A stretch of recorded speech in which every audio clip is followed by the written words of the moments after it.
E se o grande segredo para conseguir acessar aquilo que a gente mais precisa não tiver absolutamente nada a ver com o nosso mérito? Olha, isso é uma quebra de expectativas gigante logo de cara, né? Demais.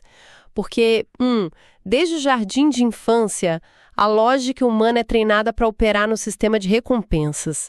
A pessoa estuda muito, aí tira uma nota alta. A matemática básica da vida. Exato. A pessoa trabalha duro e recebe o salário no fim do mês. É uma conta simples, transacional e, sejamos honestos, muito reconfortante, sabe? Dá aquela sensação gostosa de controle. Pois é, mas hoje nós vamos explorar um conceito profundamente chocante nessa nossa imersão profunda. Nós vamos dissecar o capítulo chamado Cheio da Graça Superabundante. E a missão de hoje é entender um conceito onde quem faz tudo certinho muitas vezes acaba de mãos abanando e consumido pela raiva. Nossa, e como? Enquanto pessoas que, teoricamente, não merecem nada, acabam levando o prêmio total. Bem-vindos a mais uma imersão. É um prazer estar aqui de novo. E olha, essa é a grande ruptura que o texto nos convida a analisar hoje. E algo que ofende profundamente a nossa mente lógica, sabe? A fundação de quase toda a sociedade é essa contabilidade de méritos que você mencionou. A famosa meritocracia. Isso. Mas a premissa central desse material simplesmente implode essa ideia logo na primeira página. A proposta é analisar a figura do Criador, né, que desce à Terra e habita entre os seres humanos. Mas ele não traz uma prancheta na mão para dar um visto em quem está se comportando bem. Ele não é um inspetor de alunos. Exatamente. Ele vem, segundo as palavras exatas do texto analisado, cheio de um favor imerecido. E o contraste apontado na época é brutal, né? A análise mostra que pessoas totalmente marginalizadas, tipo cobradores de impostos corruptos, prostitutas, pessoas que eram a escória da sociedade. A base da pirâmide moral da época. Sim, essas pessoas podiam simplesmente se aproximar e receber milagres instantâneos. Enquanto isso, os fariseus, que eram a elite moral, a galera que seguia um manual de regras com lupa... Que não perdiam um culto, digamos assim. Pois é, esses caras não recebiam absolutamente nada. E isso me deixou muito chocada lendo o material. O que é fascinante aqui é entender a própria essência desse favor, sabe? O argumento levanta uma bandeira muito clara. O favor imerecido, essa chamada graça, é, por pura definição, exclusivamente para os indignos. Para quem não tem como pagar a conta... Exato. Se a pessoa pode pagar com o próprio bom comportamento, já não é mais graça, vira salário. E isso vira as relações humanas de ponta cabeça. O objetivo da nossa análise não é apenas definir o que é essa graça superabundante, mas mergulhar no porquê. Por que as pessoas têm tanta dificuldade em acessar isso? Ok, vamos desvendar isso. Porque a primeira pergunta óbvia que vem à mente é se existe uma fonte de provisão e poder que é literalmente gratuita, por que a vida prática não reflete isso o tempo todo? É a dúvida de $1 milhão. Por que é tão difícil colocar as mãos nessa abundância, sabe? E a investigação do autor aponta que nós sofremos de um problema crônico de percepção de tempo e de um materialismo quase inescapável. Sim, o diagnóstico é cirúrgico. Há um desdobramento muito interessante no texto sobre a passagem de 2 Coríntios 9,8, que afirma que Deus é poderoso para tornar abundante toda a graça. E a genialidade da análise está num detalhe gramatical muito sutil. Qual seria? O verbo original. Ele está no tempo presente. É uma ação pro agora. Mas a mente humana possui um mecanismo de defesa fortíssimo. A gente empurra qualquer promessa grandiosa para um fuso horário no futuro. É quase como se fosse uma apólice de seguro, né? Perfeito. Uma apólice que só pode ser resgatada um dia. A gente pensa, um dia as coisas vão melhorar. No futuro eu vou ter o suficiente. Mas, peraí. Faz sentido empurrar para o futuro, não faz? Como assim? Tipo, se a pessoa acredita que o milagre ou a provisão tem que acontecer hoje, sei lá, às 5 da tarde, e aí chega às 6 da tarde e nada mudou, a decepção é esmagadora. E empurrar para o futuro não seria só o nosso cérebro tentando nos proteger da frustração? Olha, é um instinto de proteção, sem dúvida nenhuma. Mas o material argumenta que esse instinto acaba nos paralisando. O autor faz questão de citar crises globais recentes. Ele menciona a pandemia e a guerra na Ucrânia, certo? Isso mesmo. Ele usa esses contrastes para dizer que, mesmo no epicentro de um caos sistêmico global, onde o instinto humano é estocar recurso e ter pavor do amanhã, essa abundância está disponível hoje. O bloqueio real não é o calendário, é o nosso materialismo. A gente vive puramente pelo que é visível. É exatamente. Se a pessoa não pode tocar no dinheiro, ou se não vê a cura no exame de sangue impresso na hora, a mente assume que a promessa falhou, ou que ela pertence a um futuro muito distante. Vivemos pela vista, como diz o texto. Nossa, essa ideia de precisar ver algo material para acreditar me fez pensar muito sobre como a gente costuma definir a fé. Porque, popularmente, a fé é vista quase como uma impressora 3D invisível. Uma impressora 3D? Essa é nova. É. A pessoa acha que a fé é apertar um botão místico, a máquina esquenta e algo é criado a partir do nada absoluto. Mas lendo os argumentos apresentados no capítulo, a sensação que dá é outra. A fé descrita ali parece funcionar muito mais como um óculos de visão noturna. Achei fantástica essa analogia. Desenvolve mais pra gente. Bom, imagina uma floresta completamente escura no meio da noite. A paisagem inteira já tá lá, né? As árvores não deixaram de existir só porque o sol se pôs, o caminho de terra continua no chão, as frutas nas árvores estão lá. Tudo já existe no escuro. Exato, tudo tá lá, mas os olhos humanos não conseguem captar. O óculos de visão noturna não cria a floresta, ele não fabrica uma árvore do nada. Ele apenas ajusta a percepção. Ele permite que os olhos enxerguem e materializem na mente da pessoa aquilo que estava invisível, mas que já era profundamente real. Essa sua analogia é perfeita, e ela se alinha maravilhosamente com a menção de Hebreus 11:1 que o autor traz. A tradução que ele usa aponta que a fé substancializa o invisível. Substancializa, dar substância, né? Isso. Não é um truque de mágica para fabricar a matéria. É ter uma lente espiritual que revela a provisão que já existe em outra esfera. É abrir os olhos espirituais, e é por isso que o conselho prático resultante dessa ideia soa tão contraintuitivo para a maioria de nós. Você está falando da gratidão antecipada. Exatamente. O agradecimento, segundo o texto, precisa acontecer antes do resultado físico. Mas calma. Agradecer com a conta bancária no vermelho. Agradecer sentindo dor. Sim, porque agradecer antes de ver a cura no corpo ou antes de ter o dinheiro físico na mão para pagar aquele boleto é a prova definitiva de que a pessoa já colocou o tal do óculos de visão noturna. Uau, se ela está agradecendo, é porque ela já está vendo. Exato.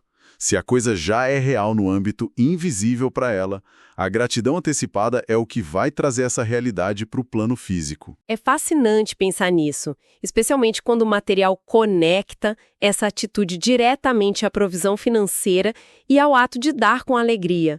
Mas assim, isso nos coloca diante de um muro gigantesco. Como assim um muro? Pensa comigo.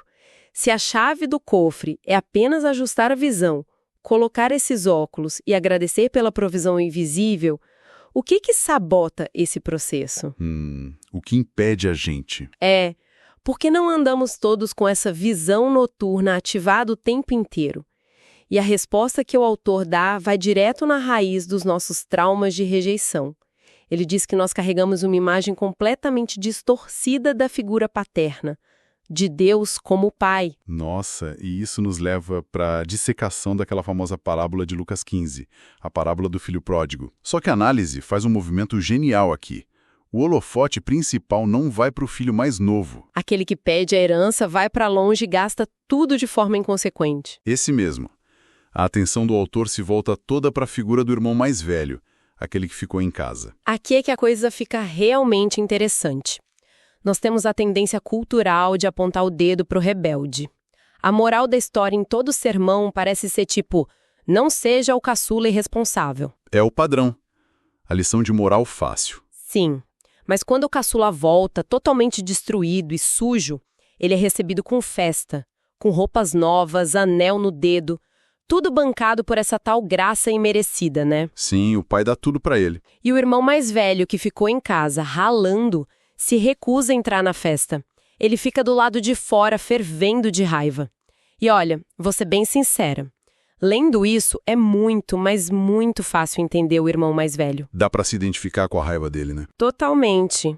A sensação de injustiça dele é palpável. Imagina, se eu ralo anos a fio na mesma empresa, bato o ponto certinho, faço hora extra, aí um colega some, torra o dinheiro da empresa, volta sem currículo e recebe a promoção no meu lugar. Qualquer um ficaria louco. Eu ficaria revoltada. Como é que o texto argumenta que essa atitude certinha e indignada é, na verdade, um erro fatal? A rasteira que o autor dá nos certinhos me deixou intrigada. Pois é, a empatia pela revolta do irmão mais velho é supernatural, justamente porque nós operamos na mesma matriz de mérito que ele. Mas a fala dele para o pai é o que denuncia o problema central. O que ele diz mesmo? Quando o pai sai para chamar ele para a festa, ele responde assim: há tantos anos que te sirvo sem jamais transgredir uma ordem tua, e tu nunca me deste nem um cabrito para eu festejar com meus amigos. Caramba! Ele mediu o relacionamento? Exatamente, ele mediu décadas de convivência com o pai usando uma régua de regras e comportamento. Para ele, cada dia de obediência era uma moedinha que ele depositava no banco do mérito.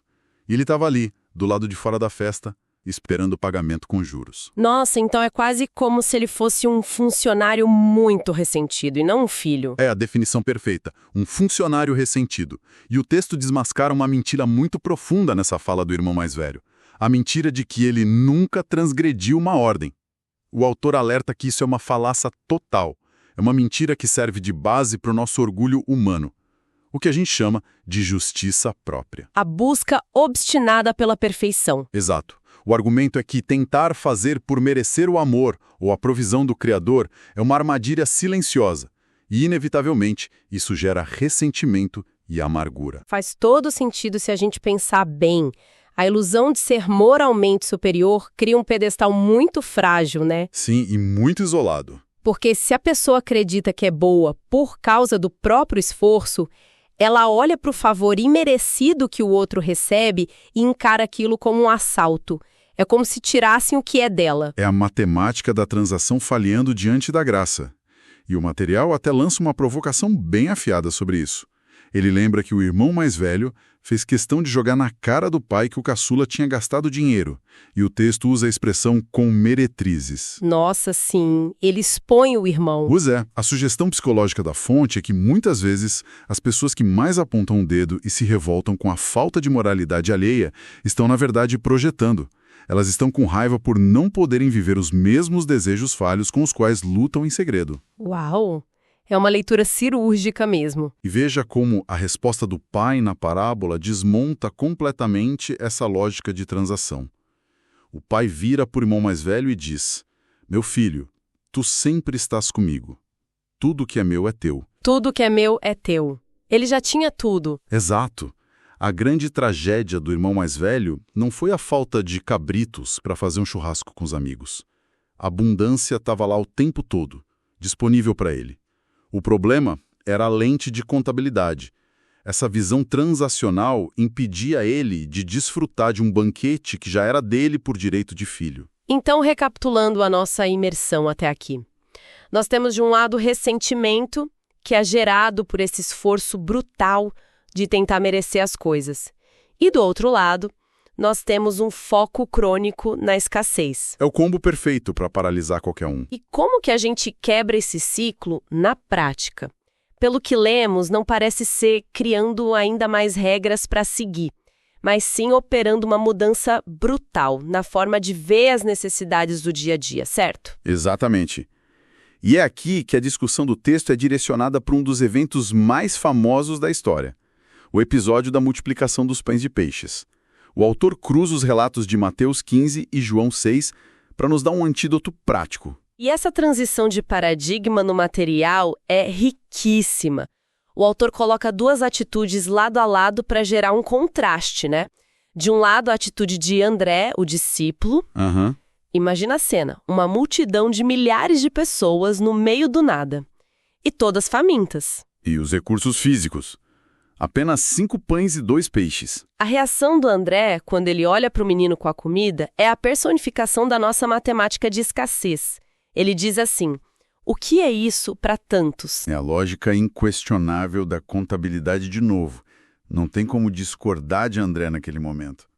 Se a pessoa tem 5 pães e 5.000 pessoas, a conta simplesmente não fecha. Não adianta ser otimista. A conta não fecha se o cálculo for feito usando apenas o que é visível.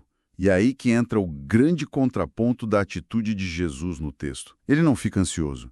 Ele não faz um discurso lamentando o baixo orçamento e não foca no tamanho do problema. Ele faz o oposto do que qualquer líder faria numa crise. Sim, a perspectiva ali é o avesso absoluto da de André. A pergunta interna dele, segundo a interpretação do autor, seria mais ou menos assim: o que são todas as necessidades em meio a tanta graça disponível? Ele pegou pouco, focou na provisão daquela lente de visão noturna que você citou antes, e simplesmente deu graças. E os resultados dessa gratidão, quando a gente analisa no original grego que a fonte aponta, trazem detalhes que nós costumamos perder nas traduções comuns, né? Com certeza, as traduções escondem muita coisa. Nós imaginamos que houve comida suficiente e que, bom, o pessoal raspou o prato. Acabou tudo e todo mundo ficou satisfeito. Mas a ênfase original não é que sobrou um restinho de comida. A palavra indica um excedente intocado. Intocado. Foram 12 cestos recolhidos no final com alimento que ninguém sequer tinha encostado à mão. A sobra foi literal e exageradamente superabundante. E existe um detalhe que o autor traz que é ainda mais refinado nessa narrativa. Algo que eu considero o ápice dessa passagem. A referência de João 6? Isso. Pouco tempo depois desse evento absurdo, o texto em João 6,23 precisa se referir geograficamente àquele local, como se o narrador fosse colocar um pino no mapa do Google Maps, sabe? E a descrição escolhida não foi o lugar onde o grande milagre aconteceu, ou o lugar onde a comida se multiplicou do nada. O registro diz assim: perto do lugar onde comeram o pão, tendo o Senhor dado graças. Nossa, é de arrepiar. De tudo que aconteceu de espetacular naquele dia, de toda a pirotecnia do milagre, o momento eternizado pelo Espírito Santo ali foi a gratidão. O ato de dar graças foi a verdadeira manivela do milagre. É uma virada de perspectiva incrível para quem está escutando a gente, porque dentro dessa lógica, a gratidão não é só um muito obrigado, educado, que você diz depois que o problema se resolveu. Não é boas maneiras. Não. Ela se torna um mecanismo ativo. Ela é o gatilho que altera a realidade física da escassez para a suficiência. É como olhar para um diagnóstico médico muito assustador ou para uma situação financeira devastadora, não para negar que o problema existe. Não é fingir que não está doente ou que não está pobre. Exato. É ajustar a lente, questionar o que é esse diagnóstico perto de um oceano de graça curadora. É uma mudança total de peso e medida. Brilhante. O peso deixa de estar no problema da escassez e passa a estar na imensidão da provisão. Mas olha, isso tudo levanta uma questão ainda maior para a nossa análise de hoje. Qual? Se ter a atitude certa e a gratidão ativa materializam essa abundância toda, qual é a fonte dessa energia? De onde é que sai o poder que multiplica o pão ou que muda cenários caóticos do nada? É uma boa pergunta. E a resposta não aponta para o céu de uma forma distante como a gente costuma imaginar. A resposta aponta para dentro do indivíduo. E a nossa imersão avança agora para o clímax do texto original, através de um exame meticuloso que o autor faz de Efésios 3:20. Nossa, vamos destrinchar essa parte agora porque é fenomenal. O material apresenta esse versículo construindo uma escada lógica em 7 níveis. É como se cada degrau fosse subindo a aposta do que é possível, sabe? Sim, eu fiquei muito atento nessa parte. Se conectarmos isso ao quadro geral da graça, o desmembramento começa com o reconhecimento de quem está no controle. O nível 1 diz: ora, aquele que é poderoso, estabelecendo a premissa de um poder absoluto. Ok, nível 1 é o poder. Aí o nível 2 amplia para que é poderoso para fazer tudo, ou seja, varrendo qualquer impossibilidade da mesa de negociações. O nível 3 avança para poderoso para fazer tudo o que pedimos. Isso confirma que existe um canal de escuta aberto no céu para as nossas necessidades. Então, o que tudo isso significa? Porque é exatamente no nível 4 que o alerta vermelho soa no texto. O degrau 4 é perigoso. A escada não para em tudo que pedimos. Ela adiciona uma frase. Tudo que pedimos ou pensamos. E eu confesso que essa parte é aterrorizante. Dá um medo, né? Muito. O argumento que o autor levanta é: quem nunca folheou uma revista ou abriu uma rede social e ficou fantasiando sobre como seria bom ter uma casa igual àquela ou ter uma vida daquele jeito? Se as coisas funcionam assim mesmo, a responsabilidade sobre a nossa própria mente é colossal. É um peso tremendo. Nós costumamos achar que nossos pensamentos são uma zona livre, privada, sabe? Sem consequências externas. Mas se pensamentos e fantasias são contabilizados na mesma velocidade dos pedidos falados, isso significa que os nossos medos, aquelas ansiedades terríveis das 3 da manhã, nossos monólogos internos catastróficos, tudo isso está operando como se fosse um pedido contínuo sendo despachado. Essa é a conclusão inevitável e profundamente desafiadora desse capítulo. A mente é tratada aqui como uma fábrica ininterrupta de projetos, o tempo todo emitindo ordens. E os níveis seguintes da passagem só aumentam a dimensão e a gravidade disso. Como assim? O nível 5 diz que o resultado virá abundantemente. E o nível 6 eleva ainda mais o tom, dizendo muito além daquilo que pedimos ou pensamos.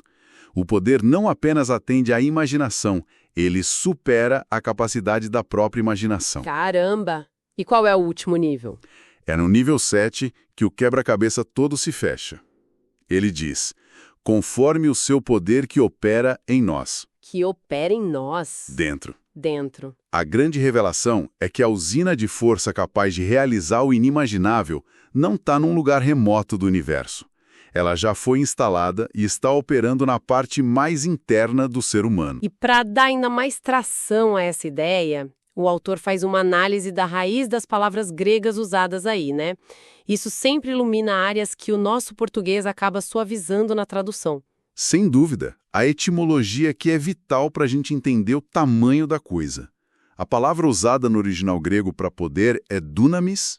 Dunamis. Isso, que vem a ser a exata origem da nossa palavra dinamite. E a expressão que foi traduzida como opera em nós deriva de energeu, que traz o sentido de energizar, colocar em ação, dar força.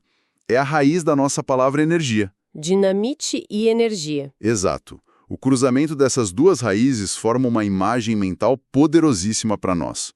Existe uma carga de dinamite divina, constante, viva e totalmente energizada dentro do indivíduo. Mas a dinamite, por si só, é apenas potencial. Ela precisa de um detonador. Precisamente. E o detonador é a nossa mente. Nossos pensamentos. Nossos pensamentos e os nossos pedidos. A advertência contundente do autor é que essa dinamite está sempre lá, operando sem parar. E ela vai amplificar de forma superabundante os gatilhos que receber do nosso cérebro. Portanto, ter cuidado com o que se pensa e com o que se fala não é uma questão de apenas ser otimista, sabe? Não é pensamento positivo clichê. De jeito nenhum. Não é só evitar negatividade. É uma questão literal de gestão. Gestão de uma força imensa que foi delegada à natureza humana através dessa graça. Nossa!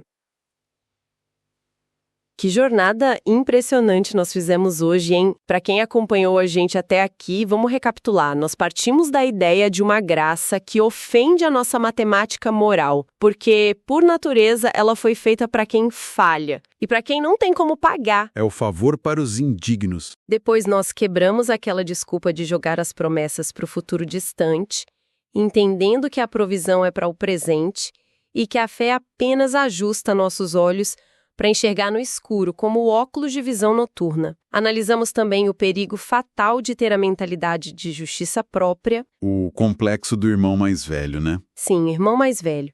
Alguém que ficou morrendo de fome na porta de um banquete maravilhoso só porque estava ressentido demais, contando as próprias moedinhas de mérito. E como solução prática contra esse ressentimento e contra a matemática da escassez do discípulo André, nós vimos o antídoto da lente da gratidão. A compreensão de que agradecer antes do resultado físico não é negação da realidade. É acionar o gatilho que transforma 5 pães numa abundância com 12 cestos de sobra. E, por fim, o desvendar da nossa própria arquitetura interna nos impressionou. Descobri que existe uma dinamite energizada esperando as instruções dos nossos pensamentos. Então, se alguém está escutando a gente agora e enfrentando uma crise esmagadora, seja financeira, de saúde, familiar, a instrução final do material não é ignorar a dor. Não é fingir que a dor não existe. Não mesmo. Mas se recusar a medir o problema, é colocar o problema lado a lado com a imensidão da graça superabundante que já está operando. E dar graças, sabendo que a resposta não vem de fora, ela é despertada de dentro. Olha, tudo isso converge para uma última provocação que eu considero muito profunda, e eu queria deixar para quem está escutando.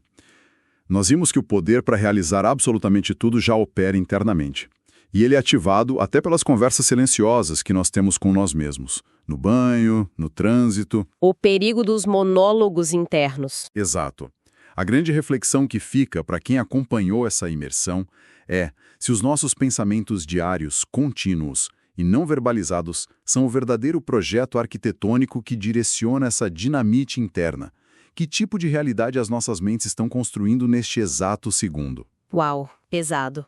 A energia inesgotável dessa graça está sendo usada para fabricar cestos cada vez mais cheios de ressentimento, escassez e medo do amanhã, ou nós estamos finalmente ajustando as nossas lentes e preparando o espaço interno para colher uma abundância imerecida que ainda está intocada. Fica aí a reflexão. Caramba! É aquele tipo de questionamento que desmonta todas as desculpas e exige uma mudança imediata de postura da gente, né? Foi incrível desbravar esses conceitos hoje e entender que sair da velha matemática da transação é o primeiro passo para uma vida de verdadeiro favor. Um agradecimento imenso a todos que mergulharam conosco nessa análise tão profunda do texto. Foi excelente. Obrigado pela companhia de todas. O nosso convite é para que a gente continue questionando, lendo, mas, acima de tudo, que a gente passe a prestar muita atenção na receita dos óculos que nós escolhemos usar para enxergar o mundo todos os dias. Cuidado com os próprios pensamentos e até a próxima imersão profunda.